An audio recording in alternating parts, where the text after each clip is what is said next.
The massive chamber buzzed with alien voices. Creatures from 47 different worlds sat in curved rows, their bodies as different as their languages. Some looked like giant insects with clicking mandibles. Others resembled walking crystals that sang instead of spoke. In the center of it all, Ambassador Sarah Chen stood alone. She was the only human in the room. Her small frame looked tiny next to the towering aliens around her. But her voice carried clearly when she spoke. "For 3 years you have taken our colonies," Sarah said. Her words echoed off the high ceiling. "You have blocked our trade ships. You have enslaved our people. You have driven us from our homes." A ripple of amusement passed through the crowd. The Vorthak representative, a large reptile with golden scales, made a hissing sound that meant laughter in his language. His forked tongue flicked out as he spoke. "Poor little humans," the Vorthak said. "You spread too fast across our galaxy. You built cities on worlds that belong to civilized species. Did you think there would be no consequences?" Sarah kept her face calm. She had been a diplomat for 20 years. She knew how to hide her emotions. But inside, her heart was breaking. She thought about the human children taken as slaves. She thought about the families torn apart. She thought about the colonies bombed from orbit. "We offered to share," Sarah continued. "We offered trade agreements, we offered cultural exchange. We offered friendship.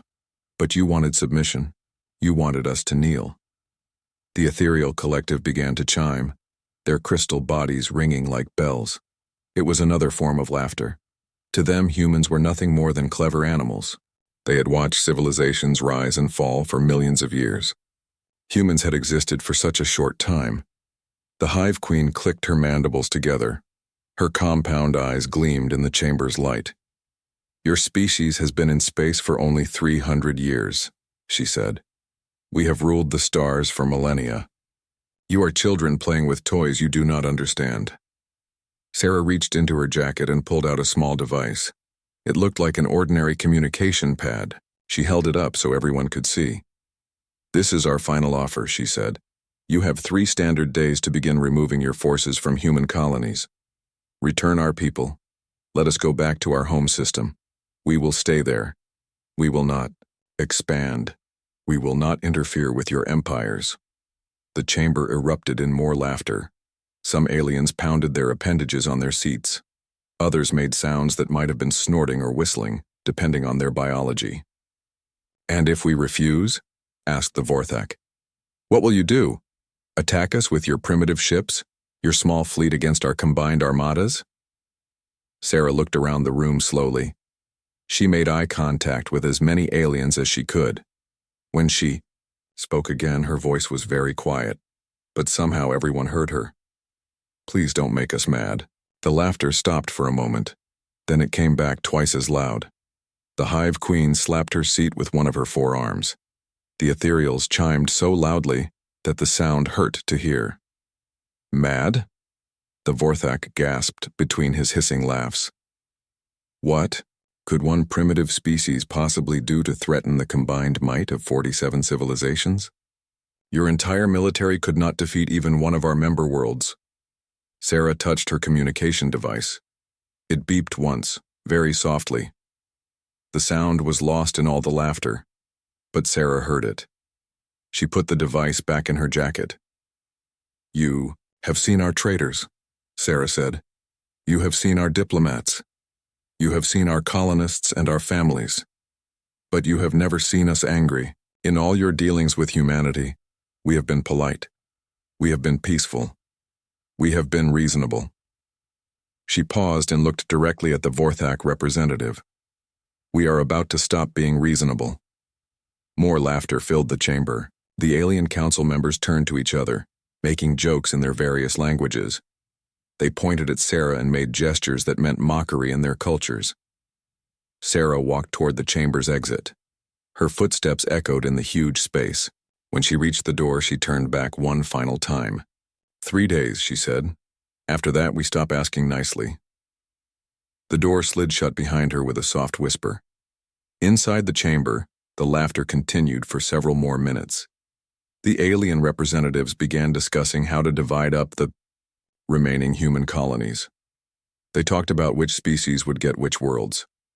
They planned the final destruction of humanity with the same casual tone they might use to plan a dinner party.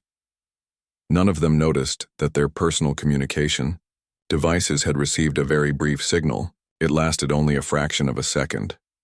The signal was so short and weak that their security systems did not even register it. But across the galaxy, in dozens of hidden locations, old machines began to wake up. On Earth, in a facility buried deep under a mountain, alarms that had been silent for 200 years started to sound. Red lights flashed in empty corridors. Computer screens that had shown nothing but darkness suddenly filled with data. Dr. Marcus Webb felt his personal communicator vibrate against his chest. He was in his office, reading reports about the latest attacks on human colonies. He was 93 years old, kept alive by advanced medical technology. His hands shook slightly as he pulled out the device. The message was only 3 words long. Protocol 7 activated. Webb closed his eyes and took a deep breath. Protocol 7 was something he had hoped never to see. He had helped design it 70 years ago, when humanity first reached the stars. It was their ultimate backup plan, their final option, their last resort. He stood up slowly and walked to his desk. Hidden in the bottom drawer was a small silver key. He had carried it for decades, never using it. Today that would change. Webb made his way through the empty corridors of the facility. His footsteps echoed in the silence. He came to a door marked with symbols that most humans would not recognize. He inserted his key and turned it. Inside the room, banks of computers lined the walls. They had been waiting in sleep mode for 70 years. Now they hummed to life, their screens showing maps of the galaxy. Red dots marked human colonies under attack. Blue dots showed alien military positions. Green dots showed something else entirely, something the aliens had never suspected. Webb sat down at the main console and began typing. His fingers moved slowly but steadily across the keyboard. Each command he entered would set in motion events that would change the galaxy forever. Far away on dozens of different worlds, humans, who had lived quiet lives as shopkeepers, mechanics, and clerks, received messages on their personal devices. The messages were coded, but they all understood what they meant. The time for hiding was over. Sarah Chen walked through the corridors of the galactic station toward her ship. Other aliens passed her, still chuckling about the humans' pathetic warning. They saw her as a defeated diplomat from a dying species. They had no idea what they had just unleashed. As Sarah's ship departed the station, she looked back at the massive structure one last time. In 3 days, everything would be different. The galaxy would learn what humanity was really capable of when they stopped being polite. The universe had ignored one human warning. They were about to discover their mistake. Deep beneath the Swiss Alps, machines that had slept for 2 centuries began to wake up. The sound started as a low hum, barely noticeable. Then it grew louder as ancient systems powered up one by one. Lights flickered on in corridors that had been dark for decades. Dr. Marcus Webb walked through these corridors with steady steps. He carried a small metallic card in his wrinkled hand. The card had his genetic signature encoded in it. Only 12 people in human history had ever possessed such cards. Now only he remained alive. The facility around him was called the Human Defense Initiative. Most people had never heard of it. Even most government officials did not know it existed. It had been built in secret, back when humanity first reached the stars. A small group of scientists and military planners had asked themselves a simple question. What if we meet something out there that wants to destroy us? The answer to that question had taken 50 years to build. Webb reached a heavy metal door at the end of the corridor. He placed his palm on a scanner and inserted his card. The door made a series of clicking sounds as multiple locks disengaged. Then it slid open with a soft hiss. Inside was the control center. Banks of computers lined the walls from floor to ceiling. Holographic displays showed maps of the galaxy. For the first time in 70 years, they were all active. Webb sat down at the main console. His fingers, though old and slightly shaking, moved across the controls with practiced skill. He had designed many of these systems himself when he was young. Now he was activating them for the purpose they had always been intended for. Total war. The first command he entered was simple: wake them up.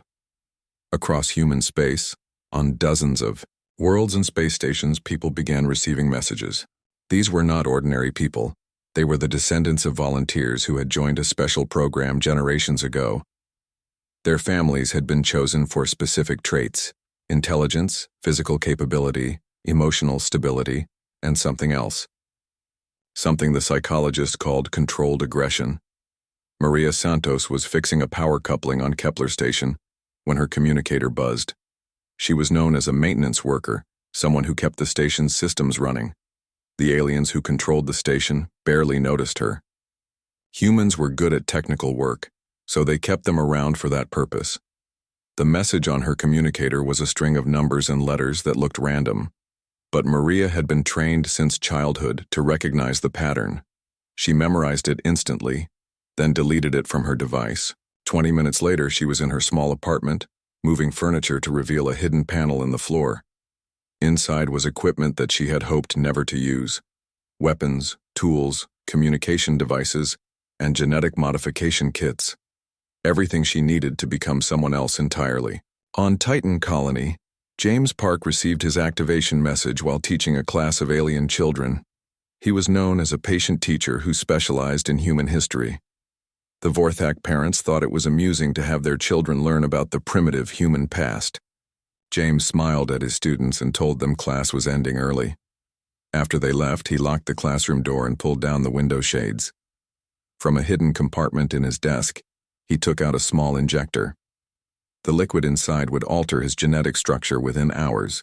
By tomorrow, James Park would no longer exist. In his place would be someone who looked like a young Vorthak warrior. Similar scenes played out across the galaxy.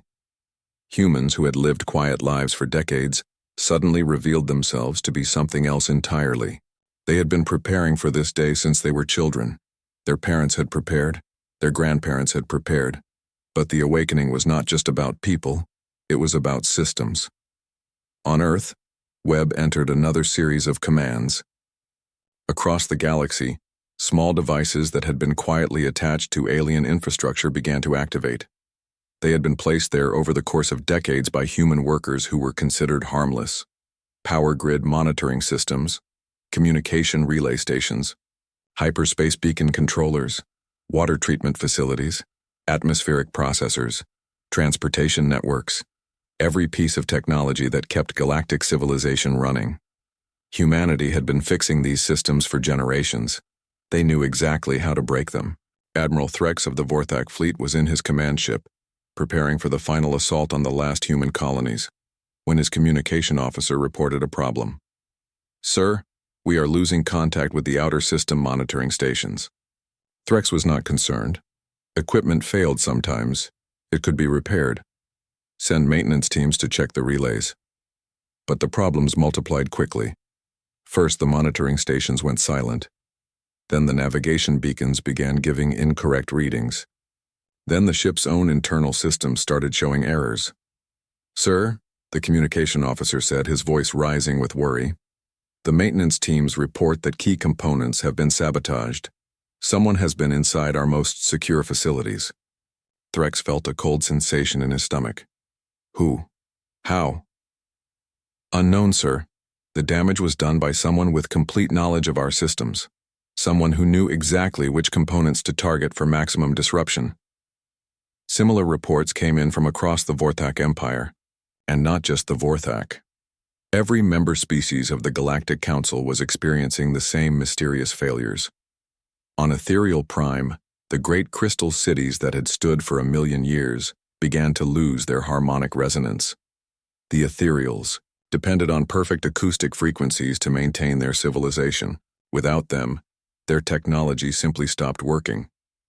The Hive Queen on her home world watched in horror as her carefully organized society fell into chaos. Communication between hive nodes was disrupted. The complex chemical signals that coordinated billions of her children became scrambled and unreliable. Webb watched it all from his control center. Holographic displays showed the systematic collapse of galactic infrastructure. Red warning lights blinked on alien worlds as their governments realized they were under attack. But they could not figure out who was attacking them or how. Phase 1 complete, Webb said to himself. He looked at the chronometer on his wall. 18 hours had passed since Sarah Chen delivered humanity's warning. He opened a communication channel to agents across the galaxy. All teams, initiate Phase 2. Begin identity replacements. On dozens of worlds, humans began their transformations. The genetic modification kits they had carried for years allowed them to alter their appearance completely. Within hours, they would look like members of other species. They would smell like them, sound like them, even think like them in some cases. But underneath, they would still be human, and they would still remember their mission. Maria Santos looked at herself in the mirror of her small apartment. Her skin was changing color, becoming the pale blue of an ethereal. Her bone structure was shifting, making her taller and thinner. The process was painful, but she had been trained to endure it. Tomorrow, she would report for work as usual, but she would not be human Maria Santos, the maintenance worker. She would be crystalline singer Zara 9, a mid-level technician in the station's environmental control center, a technician with access to the life support systems. James Park's transformation was even more dramatic. His entire skeletal structure was changing to match that of a Vorthak warrior. His human DNA was being masked by genetic camouflage that had taken scientists decades to perfect. By the time the process was complete, even advanced medical scanners would identify him as a pure-blooded Vorthak. But his human memories and training would remain intact. Webb initiated the final command of Phase 2. Across the galaxy, sleeper agents who had been in deep cover for years began to move into new positions. Some had been trusted advisors to alien leaders. Others had been security officers in important facilities. Still others had been simple workers with access to critical systems. Now they were all activated simultaneously. The Galactic Council met in emergency session, trying to understand what was happening to their civilizations. They did not know that 3 of their most trusted security advisors were human agents. They did not know that the technicians maintaining their communication systems were working for Earth. They did not know that humanity had spent 300 years preparing for this exact scenario. Phase 3 begins in 12 hours, Webb transmitted to his agents. Remember your training. Remember why we are doing this. Show them what happens when they make humans mad. In the depths of space, the alien fleets that had been sent to destroy the last human colonies found empty space where the colonies should have been.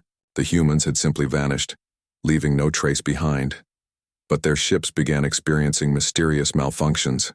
Navigation systems failed. Weapons would not fire. Life support fluctuated dangerously. One by one, the mighty alien fleets found themselves stranded in the void, completely helpless. The galaxy was about to learn what humans were really capable of.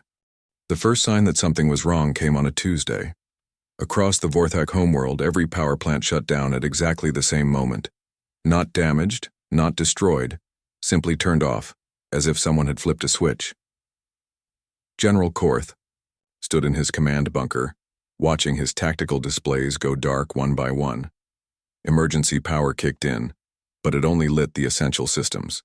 The massive industrial complexes that powered his civilization sat silent and cold. How is this possible? He demanded of his technical staff. Our power plants are secured. They require biological verification to access. His chief engineer, a nervous Vorthak named SSL, consulted his datapad with shaking claws. Sir, the access logs show that authorized personnel shut down each facility according to proper procedure.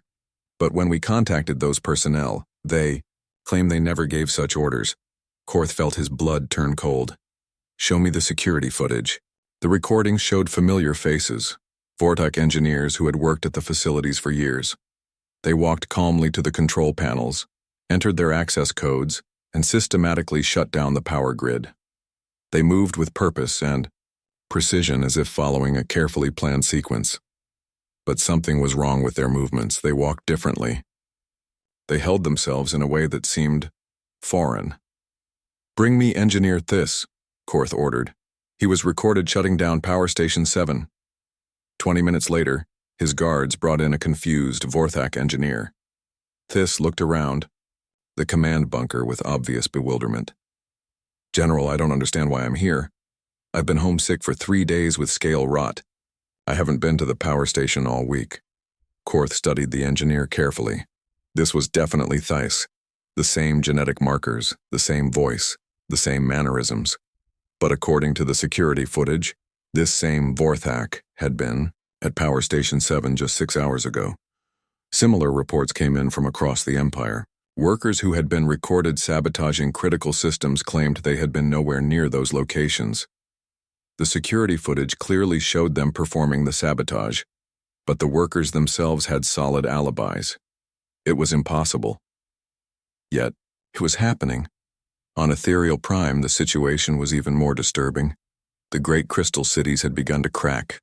The harmonic frequencies that held them together were being disrupted by subtle changes to the resonance chambers deep within. Each structure, Harmonic Engineer Pure Note of Dawn examined the damaged resonance chamber in the central spire. The modifications were precise and subtle. Someone with intimate knowledge of ethereal acoustic engineering had made tiny adjustments that disrupted the entire harmonic matrix. These changes could only have been made by someone with advanced training in our sonic architecture, Pure Note of Dawn sang to her assistants. But no outsider has ever been permitted to study our systems. Only ethereals understand the mathematics of harmonic resonance. Her assistant, Clear Chime of Morning, examined the tool marks left by whoever had made the modifications. The work was done with our own tools using our standard procedures, but look at this. She indicated a small scratching in the crystal surface. This mark was made by organic fingernails, not crystalline manipulators. Pure Note of Dawn felt her harmonic frequencies shift with confusion and fear. That's impossible. Only we can access these chambers. Only we know the sonic keys required to enter. But across their world, similar sabotage was being discovered. Resonance chambers damaged, harmonic amplifiers disconnected, acoustic processors reprogrammed, all done by beings who appeared to be ethereals, but left evidence that they were something else entirely. The Hive Queen faced perhaps the worst crisis of all. Her empire depended on chemical communication between billions of her children across multiple worlds. Each hive worker was genetically programmed to respond to specific pheromone commands that she transmitted through her network. But the commands were being intercepted and altered. Messages meant to coordinate food production were being changed into orders to attack infrastructure. Instructions for maintaining the hive's technology were being replaced with commands to dismantle critical systems. My queen, buzzed Commander Worker 7791. We have discovered that some of our communication nodes have been physically modified. The chemical processors have been altered to change your commands as they pass through the network. The Hive Queens. Compound eyes focused on her subordinate. Who has done this? Show me the security recordings from the communication stations. The recordings showed her own children working at the communication nodes, making modifications with careful precision. But when she chemically questioned these same workers, they insisted they had never been to those locations. Bring me Worker 9832, she commanded. She was recorded modifying Node Station 47. Worker 9832 was brought before the Queen. She moved with the correct hive-synchronized gait and responded to pheromone commands appropriately. But when the Queen examined her carefully, she noticed tiny differences. The worker's exoskeleton had slight color variations. Her chemical signature was almost correct, but not quite. You are not my child, the Queen realized with growing horror. The creature that looked like Worker 9832 smiled with facial muscles that hive workers did not possess. No, Your Majesty, I am not. Then the false worker did something impossible. She spoke with a human voice using throat and mouth structures that she should not have had. We tried to warn you, she said. We asked you to leave us alone. But you wouldn't listen. Security guards rushed forward to capture the intruder, but she moved with inhuman speed and agility. She fought like no hive worker ever could, using combat techniques that the Queen did not recognize. Within seconds, she had disabled 6 guards and escaped through a ventilation shaft. Similar incidents were reported across the galaxy. Beings who looked like trusted members of various species but were revealed to be imposters when examined closely. They had perfect physical appearances but wrong movement patterns, wrong behavioral reflexes, wrong biological responses. The alien. Governments began to realize the terrible truth. Humanity had been infiltrating their societies for decades, perhaps centuries. Humans had been living among them, disguised as members of their own species. On Earth, Dr. Webb monitored the chaos through his global communication network. Reports flooded in from human agents across the galaxy. Phase 3 was proceeding exactly as planned. Agent Gamma 7, report status. He transmitted to one of his operatives on Vorthak Prime. The response came back in perfect Vorthak vocal patterns, but Webb knew he was speaking to a genetically modified human. Infrastructure collapse is at 60% completion. Power grid down across 4 continents. Transportation network disabled. Government communications severely disrupted. Any casualties among our people? Negative. We are maintaining perfect operational security. The enemy still does not understand the full scope of our infiltration. Webb opened another channel. Agent Sigma 12, status on Ethereal Prime? A harmonic voice responded, singing in the complex mathematical frequencies that ethereals used for communication. But Webb knew this was another human agent, one who had undergone years of surgical and genetic modification to perfectly mimic ethereal physiology. Harmonic disruption is nearly complete. Their cities will be uninhabitable within 48 hours unless they surrender. No enemy casualties, but their entire civilization is on the verge of collapse. Webb felt a complex mixture of satisfaction and sadness. This was not what humanity had wanted. They had preferred peace, cooperation, mutual respect. But the galaxy had forced this choice upon them. He opened a general transmission to all agents. Initiate Phase 4. Begin governmental infiltration. It is time to take control of their leadership structures. Across the galaxy, humans who had spent years or decades in deep cover began to move into new positions. Some revealed themselves as trusted advisors to alien leaders. Others maintained their disguises but began to manipulate their governments from within. On Vorthak Prime, General Korth's most trusted aide was a human who had been surgically modified to look like a perfect Vorthak warrior. For 5 years she had served loyally, gaining his complete confidence. Now she began to subtly influence his decisions, steering him toward actions that would further weaken the Vorthak military. The Ethereal Council found that their harmonic consensus was being disrupted by voices that seemed to be their own, but were actually human agents using sophisticated acoustic disguises. The careful balance of their democratic decision-making process was thrown into chaos. The Hive Queen discovered that several of her key administrative workers were actually humans who had been feeding false information into her decision-making process for years. Policies she thought she had decided were actually human suggestions designed to weaken her empire. But the most devastating revelation came when the alien leaders tried to coordinate their response to the crisis. They discovered that their most secure communication networks had been compromised. Every message they sent to each other was being intercepted, read, and sometimes altered by human agents. They were fighting an enemy that knew their every move before they made it. An enemy that looked like them, sounded like them, and had been living among them for generations. On the 4th day after Sarah Chen's warning, the Galactic Council tried to surrender. Admiral Threx sat in his crippled command ship, drifting powerless in space. His entire fleet was in the same condition. Weapons offline, engines dead, life support failing. They had been the most powerful naval force in the galaxy just a week ago. Now they were helpless metal coffins floating in the void. Send the surrender message on all frequencies, he ordered his communication officer. Tell the humans we accept their terms. We will withdraw from their colonies.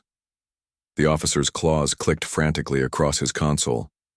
Sir, I'm trying, but our communication systems are not responding. We can receive messages, but we cannot transmit anything. Threx felt a deep chill run through his scaled body. The humans were not just disabling their military, they were ensuring the aliens could not even ask for mercy. Similar scenes played out across the galaxy. Every attempt to contact humanity failed. The aliens could send messages, but the messages never reached their destination.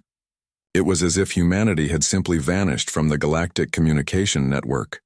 But they had not vanished. They were everywhere. On Vorthak Prime, General Korth was meeting with his war council when his personal aide walked into the room. Korth looked up, expecting a routine report. Instead, he found himself staring into the face of someone he did not recognize. The person standing before him had the correct Vorthak appearance: scales, claws, elongated skull. But something was wrong with the proportions. The bone structure was subtly different. The way she held herself was alien to Vorthak posture. "Who are you?" Korth demanded. "Where is my aide?" The stranger smiled with facial muscles that no Vorthak possessed. "I am your aide, General. I have been for the past 5 years. You trusted me with your most sensitive information. You relied on my advice for your most important decisions." As she spoke, her voice began to change. The Vorthak vocal cords that should have been in her throat were somehow producing human speech patterns. "My real name is Captain Lisa Chen. I am a human intelligence officer." Korth reached for his weapon but found his holster empty. "Impossible. My aide is Vorthak. She has proper genetic markers. She passed every security screening." "Your security? Screenings test for Vorthak DNA," Lisa said calmly. "They test for Vorthak biological signatures. They test for Vorthak psychological patterns, all of which I possess thanks to decades of surgical modification and genetic manipulation." She held up a small device. "But underneath it all, I am still human. And today, that matters more than any disguise." The device emitted a soft beep. Immediately, every electronic system in the room shut down. The lights went out. The security cameras stopped recording. The communication panels went dark. "What have you done?" Korth whispered. "What we should have done 300 years ago," Lisa replied. "What we would have done from the beginning, if you had not forced us to be subtle." In the darkness, Korth could hear movement, other voices speaking in human languages, the sound of his guards being quietly neutralized. The realization hit him like a physical blow. "How many of you are there?" "More than you ever imagined.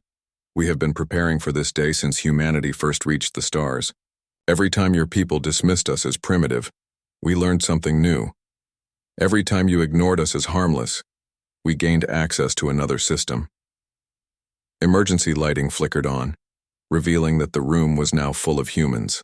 Some still looked like Vorthak, but others had shed their disguises entirely. They wore black uniforms that Korth did not recognize. "You are our prisoner, General," Lisa announced, "as are most of your command staff. Your government has effectively ceased to exist." Similar operations were taking place across the galaxy. Alien leaders who thought they were safe in their most secure facilities found themselves surrounded by humans who had been hiding in plain sight for years. The Hive Queen discovered that half of her royal guard were human agents. They had been protecting her while simultaneously preparing to capture her. When they finally revealed themselves, she realized that she had been a prisoner in her own hive for months without knowing it. The Ethereal Council found that their most trusted sonic engineers were humans using sophisticated acoustic disguises. These agents had spent decades learning to perfectly mimic ethereal harmonic communication. Now they used that knowledge to take control of the ethereal government's decision-making process. Dr. Webb watched it all from his control center on Earth. Holographic displays showed the systematic capture of alien leadership across 47 worlds. Each operation was proceeding exactly as planned. Phase 5 initiated, he announced to his global network. Begin administrative takeover. But the humans did not simply destroy the alien governments. Instead, they did something far more sophisticated. They began to run them. Human agents, still disguised as members of various alien species, stepped in to fill the power vacuum left by their captured leaders. To most of the alien population, It appeared that their governments were still functioning normally. They had no idea that their new leaders were actually humans in perfect biological disguises. On Vorthak Prime, a human agent took General Korth's place. She issued orders in his name, using his voice patterns and mannerisms. The Vorthak military continued to follow orders, unaware that they were now taking commands from a human intelligence operative. The ethereal cities were administered by humans who had learned to think and communicate in harmonic frequencies. They made decisions that seemed perfectly logical to ethereal citizens, while actually serving human strategic interests. The Hive Queen's empire continued to function under the guidance of humans who had mastered the complex chemical communication systems that coordinated billions of hive workers. The workers continued their daily tasks, following what they believed were the Queen's commands. But the most shocking revelation came when the alien leaders were brought to Earth for interrogation. General Korth found himself in a sterile white room, facing Dr. Webb across a simple metal table. The old human looked tired but satisfied. "Do you understand what has happened?" Webb asked gently. Korth's scales had lost their luster during his captivity. "You have conquered us. You have proven that humans are the superior species." Webb shook his head. "No, General. We have not conquered anyone. We have simply demonstrated what happens when you threaten a species that has spent 3 centuries preparing for every possible contingency." He gestured to a wall display that showed maps of the galaxy. "Your civilizations are not destroyed. Your people are not enslaved. Your cultures are not being erased. We have simply taken control of your ability to wage war." "Why?" the Hive Queen asked from her own chair. She had been brought to the same facility along with other captured leaders. Why go to such lengths? Why not simply destroy us and be done with it? Webb looked at each of them in turn. "Because we are human. We do not destroy what we can preserve. We do not kill what we can capture. We do not eliminate what we can control." The ethereal representative sang a question in low, mournful tones. "What do you want from us?" "Peace," Webb answered simply. "We want to live without fear of extermination. We want to build and explore and grow without someone deciding that we have become too successful. We want to be left alone." He stood up and walked to the wall display. "For 300 years we tried to achieve this through diplomacy. We offered friendship, trade, cultural exchange. We bent over backward to accommodate your concerns about human expansion." Webb turned back to face his prisoners. "But you could not accept our existence as equals. You insisted on seeing us as a threat to be eliminated. So we became the thing you feared most." The Vorthak representative snarled. "You became conquerors." "No," Webb corrected. "We became survivors. There is a difference." He returned to his seat. "Your species have ruled the galaxy for millennia. You became comfortable with power. You forgot that power means responsibility. You forgot that intelligence without wisdom leads to destruction." Webb leaned forward slightly. "We remembered. We prepared. We planned for the day when someone would try to destroy us simply because we existed. And when that day came, we were ready." The room fell silent except for the soft hum of life support systems. The alien leaders sat with the weight of their defeat pressing down on them like a physical force. Finally, the Hive Queen spoke. "What happens now? What do you plan to do with us? With our civilizations?" Webb smiled for the first time since the conversation began. "Now we rebuild. But this time we do it properly. This time we do it together." He activated a holographic projector. The display showed plans for a new form of galactic government, one where no single species could threaten another's existence. "You wanted to see what happens when you make humans mad," Webb said. "Now you know. But you are about to learn something, even more important." He looked at each alien leader with eyes that held both sorrow and hope. "You're about to learn what happens when humans decide to forgive."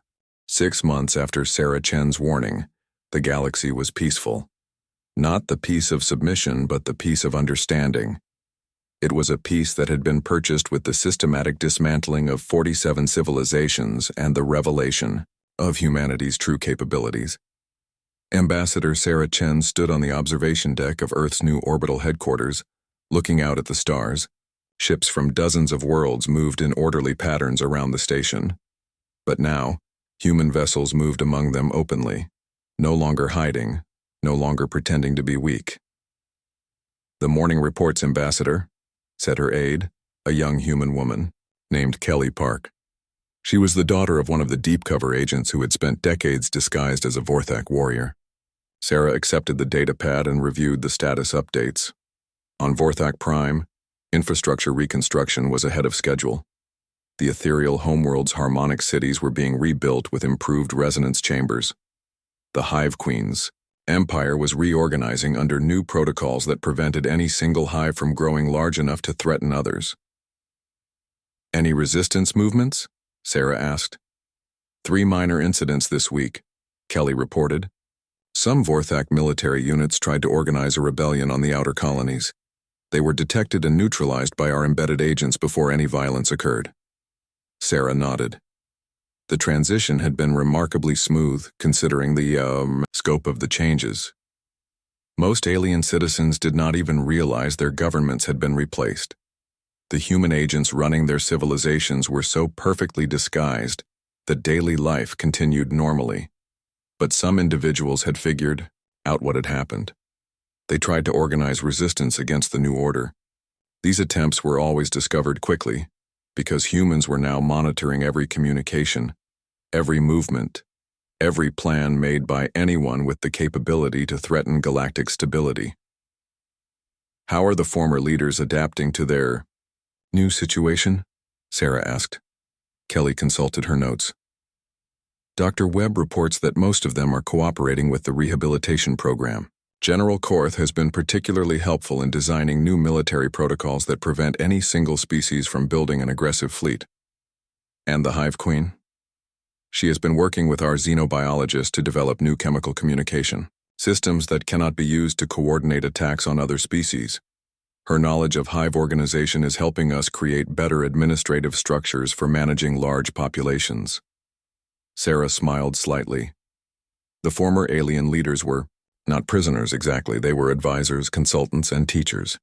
They lived in comfortable facilities on Earth, helping humanity learn how to manage the galactic civilization they had inadvertently inherited. It had not been humanity's plan to rule the galaxy. They had simply wanted to be left alone. But when the aliens forced them to act, humans had done what they always did. They had been thorough. "Any word from the exploration fleets?" Sarah asked. "The Harmony expedition has made contact with the Andromedans," Kelly reported. "They appear to be a peaceful federation of machine intelligences. They are interested in establishing diplomatic relations, but they want assurances that we will not attempt to interfere with their internal affairs." Sarah laughed. "Tell them they have nothing to worry about. We have learned our lesson about interference." The exploration program was humanity's gift to the galaxy. Now that resources were no longer wasted on military conflicts between species, they could be used for scientific advancement and peaceful expansion. Human ships, crewed by volunteers from all species, were exploring regions of space that had been ignored for millennia. They were finding wonders, new forms of life, ancient civilizations, natural phenomena that challenged their understanding of physics. The galaxy was far larger and more complex than anyone had imagined. "The afternoon council meeting is in 1 hour," Kelly reminded her. "The ethereal representatives want to discuss the new harmonic engineering projects. The Vorthak delegation has a proposal for joint archaeological expeditions, and the Hive Queen's advisors want to present their plans for the new agricultural worlds." Sarah nodded. The Galactic Council still existed, but it had been transformed. Instead of competing for dominance, the member species now worked together on projects that benefited everyone. They had learned that cooperation was more productive than conflict. They had learned because they had no choice. Humanity had made sure of that. Dr. Webb appeared on the observation deck, moving slowly but steadily despite his advanced age. He had become something of a legend among the alien populations, the human who had planned their defeat so thoroughly that they never saw it coming. "Sarah," he said, joining her at the viewing window, I wanted to discuss the proposal from the Centauri expedition. They found something interesting? Very interesting. A derelict ship from an unknown civilization. The technology appears to be several million years old, but it's still functional. They want permission to bring it back for study. Sarah considered this. Under the old system, such a discovery would have led to a war. Each species would have wanted to claim the technology for themselves. They would have fought over it until the knowledge was destroyed or corrupted. Approved, she said. But make sure the research team includes representatives from all major species.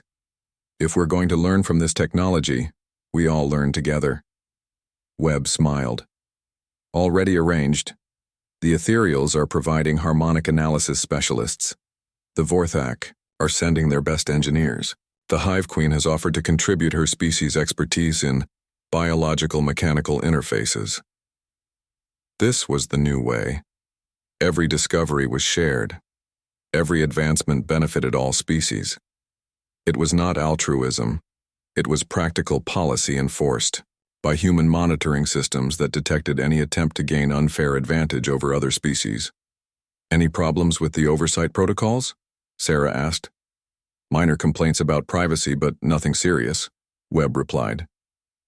Most species have accepted that the monitoring is necessary to prevent another war. They remember what happened when they tried to eliminate us. The monitoring system was perhaps humanity's greatest achievement. Every major communication network in the galaxy was quietly observed by human agents. Every government decision was reviewed by human advisors. Every military movement was tracked by human intelligence services. It sounded oppressive, but in practice it was liberating. No species had to fear surprise attacks from their neighbors. No government had to waste resources preparing for wars that could never happen. No individual had to worry that their leaders might drag them into conflicts over territory or resources. The detention facility reports are encouraging, Webb continued. Most of our former prisoners are adapting well to their new roles as advisors. Some have even expressed gratitude for being removed from positions where they felt pressured to make aggressive decisions. Sarah looked at the data Webb had given her. The former alien leaders were being treated well, but they were not free to leave Earth. They had too much knowledge of pre-war military capabilities. They knew too many details about weapon systems and strategic plans that could be used to threaten galactic peace. But they were not bitter prisoners. They were respected consultants whose knowledge was helping to build a better galaxy. Many of them had admitted that they had felt trapped by the expectations of their species, expected to be aggressive, expected to compete, expected to view other species as threats.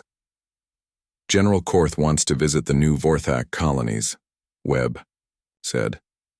He claims he wants to see how his people are adapting to the new agricultural techniques we've introduced. Approved, but with the usual escorts, Sarah decided. He can visit, but he cannot stay. His people are doing well without him, and we cannot risk him trying to resume his old leadership role. It was a delicate balance.